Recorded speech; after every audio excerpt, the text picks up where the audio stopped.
नमस्कार दोस्तों, मैं वेद आपका फिर से एक बार स्वागत करता हूँ आपके अपने यूट्यूब चैनल ट्रेडिंग लर्नर पे। यहाँ पे हम छोटे-छोटे वीडियोस के सीरीज बना रहे हैं जिसमें कि हम प्राइस एक्शन को पकड़ने की कोशिश करते हैं, समझने की कोशिश करते हैं कि मार्केट हमसे किस लैंग्वेज में बात कर रही है। अ, उसी लैंग्वेज में हमें उसे जवाब देना है, इसी लैंग्वेज में हमें उस मार्केट से समझना है, सीखना है। मार्केट तो बहुत खुले शब्दों में बताती है कि मैं क्या करने जा रही हूँ, लेकिन हम ही लोग हैं जो समझ नहीं पाते। तो मेरा एक प्रयास है कि मैं ये छोटे-छोटे वीडियोज़ बना के आपको दूँ ताकि आप मार्केट को और क्लोज़ली समझें और देखें कि मार्केट चलती किस तरीके से है। आज का जो वीडियो मैंने बनाया है, ये वीडियो बनाया है एक स्ट्रैटेजी को कवर करने के लिए जिसको कि प्राइस एक्शन की भाषा में बोला जाता है inside candle, okay? Inside candle क्या होती है? इनसाइड कैंडल का मतलब होता है कि आपकी कोई भी कैंडल जो एक बड़ी कैंडल होती है, अगर बाकी की कैंडल्स उसके अंदर बनती है, उसका हाई और लो तोड़े बिना, तो ये कैंडल को हम लोग बोलते हैं इनसाइड कैंडल, ठीक है? ये जो पूरा कॉन्सेप्ट है मैंने आपको एक दूसरे वीडियो में समझाया है जिसमें कि मैं कंसोलिडेशन की बात करता हूँ कि किस तरीके से कंसोलिडेट करके ही कोई स्टॉक ऊपर जा सकता है।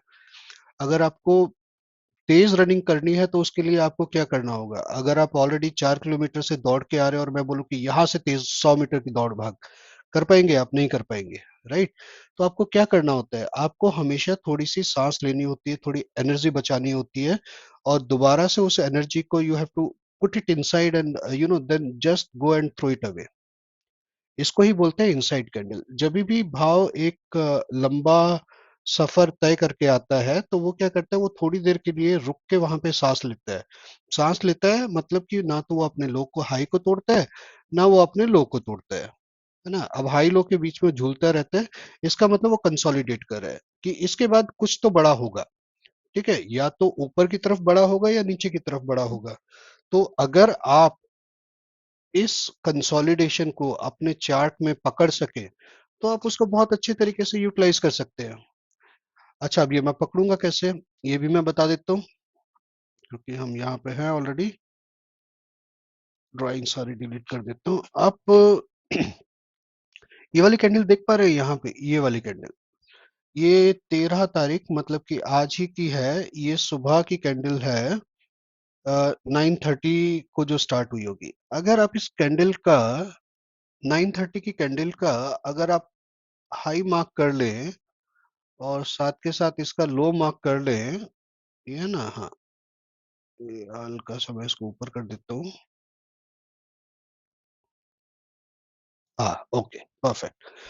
तो आप क्या देखेंगे यहाँ पे कि आज के पूरे दिन में किस तरीके से मार्केट ने बिहेव किया। मार्केट ने ये बोला कि भई मैं थकी हुई हूँ, मुझे थोड़ा-सा आराम चाहिए।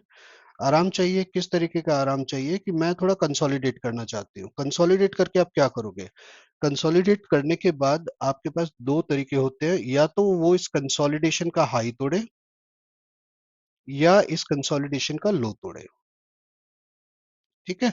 अगर आप इस कंसोलिडेशन का हाई तोड़ते हो, तो ऐसा माना जाता है कि एटलीस्ट जिस भी टाइम फ्रेम पे वो कंसोलिडेशन हुआ है, मैं जब भी डे ट्रेडिंग करता हूँ, इंट्राडे ट्रेडिंग करता हूँ, मैं 15 मिनट को बहुत अच्छा मानता हूँ। ट्रेड मैं 5 मिनट पे लेता हूँ, लेकिन वो ट्रेड का जो मैं सेटअप बनाता हूँ, वो 15 मिनट पे बनाता हूँ। ये आज का सेटअप है, इसको देखिए। इसने क्या बोला कि भई ये इसका हाई है, ये लो है। जब विक इतनी बड़ी होती है ना, तो मैं विक हाफ़ ही मान के चलता हूँ, तो मैं ये मान के चलता हूँ यहाँ पर है। बट क्योंकि अभी मैं एक स्ट्रैटेजी डिस्कस कर रहा हूँ, तो एज़ इट इज़ जो हमें स्क्रीन पे दिखेगा वो मान के चलूँगा।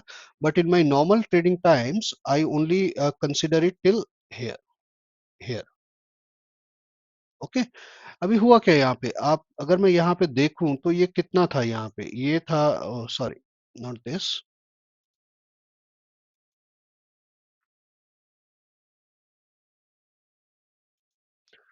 अगर मुझे इस कैंडल के ऊपर लेना है, इसका एसएल तो शायद मैं उससे ट्राई करूँगा लेने का। 5 मिनट्स के ऊपर मैं कोशिश करूँगा कि फाइंड आउट करूँ कि कितना है। बट मैं ये मानता हूँ कि जिस टाइम फ्रेम पे कि जिस कैंडल के ऊपर कंसोलिडेशन हुआ है और अगर वो कंसोलिडेशन सही है, तो मुझे कम से कम उतना भाव तो मिलेगा ही मिलेगा। I will get the same rewards upside. तो अगर मैं ये देखूँ, ये आज का ही है, इट इज़ जिसके ऊपर मैंने भी कुछ ट्रेड लिए थे। तो अगर ये 15 मिनट की कैंडल का कंसोलिडेशन तोड़ के ऊपर गया बाज़ार, तो जितनी ये 15 मिनट की थी, ये मुझे उतने पॉइंट्स तो दे के जाएगा, और जो कि ये दे के गया, अच्छे खासे। तो आप हमेशा अपने चार्ट पे ढूँढिए कि आपका कंसोलिडेशन कहाँ हो रहा है। हाँ, कंसोलिडेशन जिस भी टाइम फ्रेम में होगा, उस टाइम फ्रेम में आपको उस टाइम फ्रेम के हिसाब से रिजल्ट्स मिल जाएँगे, है ना? क्या यहाँ पे कंसोलिडेशन हो रहा है? यहाँ पे कंसोलिडेशन नहीं हो रहा, क्योंकि यहाँ पे ये देखिए, ये 15 मिनट की जो कैंडल है, इसका इसने भी लो तोड़ा, इसने भी लो तोड़ा। ये कंसोलिडेशन कैंडल नहीं है ना? ये वाली जो कैंडल है नीचे जिसके ऊपर हमने बात किया, ये एक कंसोलिडेशन कैंडल थी, क्योंकि कोई भी हाई और लो अगले 1, 2, 3, 4 कैंडल तक नहीं गया था, और मिनिमम 4 3-4 कैंडल का तो कंसोलिडेशन आप देखिएगा देखिएगा। इससे कम होता है तो इससे कम कंसोलिडेशन होगा तो मुश्किल हो जाएगा वो लेने में, क्योंकि उतना अच्छा उस आपको नहीं मिल पाएगा, भाव नहीं मिल पाएगा। और कोशिश करूँ इसमें देखने का। हाँ, यहाँ पे देखिए, यहाँ पे अगर आप देखें तो ये एक कैंडल थी, चलो बढ़िया। ये एक कैंडल थी 15 मिनट की, जिसमें कि कम से कम 2 से 3 होना चाहिए था, बट इसमें भी देखिए यहाँ पे कंसोलिडेशन स्टार्ट हुआ, ना हाई तोड़ा है, ना लो तोड़ा इस कैंडल ने। अगली कैंडल का भी ऐसे हुआ, ना हाई तोड़ा, ना लो तोड़ा, लेकिन ये वाली कैंडल ने इसका हाई तोड़ा 3 बजे। हालाँकि 3 बजे कोई ट्रेड लेता नहीं है, बट हम डिस्कस कर रहे हैं कि ये स्ट्रैटेजी या कंसोलिडेशन की पावर क्या होती है, ठीक है? तो ये वाली अगर मैं कैंडल की बात करूँ, तो इस कैंडल ने भी काफ़ी अच्छा मेरे को यहाँ पे करके दिया, है ना? अगर मान लीजिए इस टाइम नहीं होती, कोई और टाइम फ्रेम होता, तो शायद मैं इसके ऊपर ट्रेड भी लेता। बट क्योंकि मैं सिर्फ आपको दिखाना चाह रहा हूँ कि कंसोलिडेशन कैसे काम करता है, तो इतना मिला मुझे। हाँ, मोटा-मोटी उससे ज़्यादा ही मिल गया, है ना? ज़्यादा ही मिल गया। तो आप ये कंसोलिडेशन ढूँढिए अपने चार्ट के अंदर। अगर कंसोलिडेशन आपके डे चार्ट में होगा, तो आपको और भी अच्छा मूव मिलेगा। अगर आपका कंसोलिडेशन आपके वीकली चार्ट में होगा, तो और भी अच्छा मूव होगा। तो ये सब चीज़ें हमें हेल्प करती है हमारी ट्रेडिंग में, और एक व्यू बनाने में हेल्प करती है कि वो व्यू किस तरीके से हम लोग उस व्यू के ऊपर हम किस तरीके से ट्रेड ले सकते हैं। ये तो बहुत छोटा-सा कंसोलिडेशन था। अगर मैं यहाँ पे देखूँ,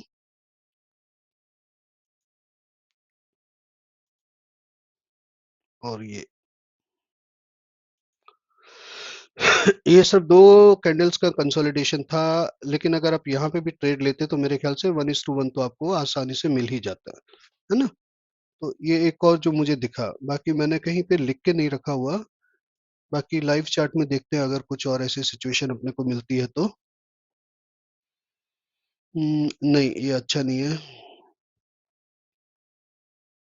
ये भी इसमें तीसरे में ही तोड़ के भी वापस आ गया, तो ठीक है, तो ये आपका होमवर्क है। आप जाइए और चार्ट्स में देखिए कि पिछले 5 ये देखिए, एक और बड़ा प्यारा-सा मिला मुझे, यहाँ मिला। ये अगर यहाँ से मैं इसको देखूँ, यहाँ पे मैं देखूँ तो ये बहुत प्यारी-सी कैंडल बन रही है। मेरे ख्याल से ये 29 नवंबर का डे था, और बहुत प्यारी-सी यहाँ से पूरे ही दिन कंसोलिडेशन हुआ, पूरे दिन कंसोलिडेशन हुआ।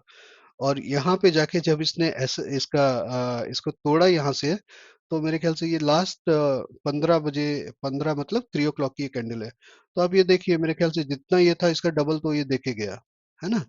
तो ये आप इसको इंट्राडे में भी यूज़ कर सकते हैं। आप इसको अगर आपको कंसोलिडेशन वीकली मिल रहा है या डेली मिल रहा है, तो आप उसको क्या बोलते हैं, अगर कंसोलिडेशन आपको वीकली या डेली में मिल रहा है, तो आपको स्विंग के लिए भी आप उसको लेके जा सकते हैं। आँख खोल के रखिए, देखिए चार्ट आपको क्या कहता है। मार्केट आपको बहुत ईज़िली बताता है चीज़ें क्या हो रही हैं, क्या होने वाली है। सिर्फ़ अपने को उसकी लैंग्वेज समझ में आनी चाहिए। हाँ, मेरे को एक और बहुत अच्छी चीज़ दिख रही है, इसका पार्ट नहीं है, लेकिन हम लोगों ने अभी कुछ वीडियोज़ पहले डिस्कस किया था ना, red to green, green to red. ये बहुत प्यारा-सा एग्ज़ाम्पल मिला था। मैंने बताया था? पता नहीं बताया था, नहीं बताया था। ये देखिए, इतनी बड़ी रेड कैंडल, उसके बाद प्यारा-सा green candle, followed by same size of. बहुत छोटी-सी चीज़ें हैं, थोड़ा ध्यान रखिए, मेहनत कीजिए, मेहनत करेंगे तो ही आपको फल मिलेगा। First learn then only you can earn. पहले मैं कहता था फर्स्ट लर्न देन अर्न, लेकिन पहले लर्न करेंगे तो ही अर्न कर पाएँगे, ठीक है? आपका होमवर्क ये है कि आप अपना चार्ट खोलिए कोई भी और ट्राई कीजिए फाइंड आउट करने का, आपको दिन में कोई कंसोलिडेशन मिल रहा है तो उसका क्या हुआ, अगर आपको वीकली मिला तो उसका क्या हुआ, कितना उसका रिजल्ट आया, कितना उसका आरएनआर आया। कोशिश कीजिए ये सब करने की। और अगर आपको मेरा काम अच्छा लग रहा है तो लाइक कर दीजिए, सब्सक्राइब कर दीजिए, मेरा प्रोत्साहन बढ़ता है तो मैं और वीडियोस बनाने की कोशिश करता हूँ। आज के लिए सिर्फ इतना ही। धन्यवाद।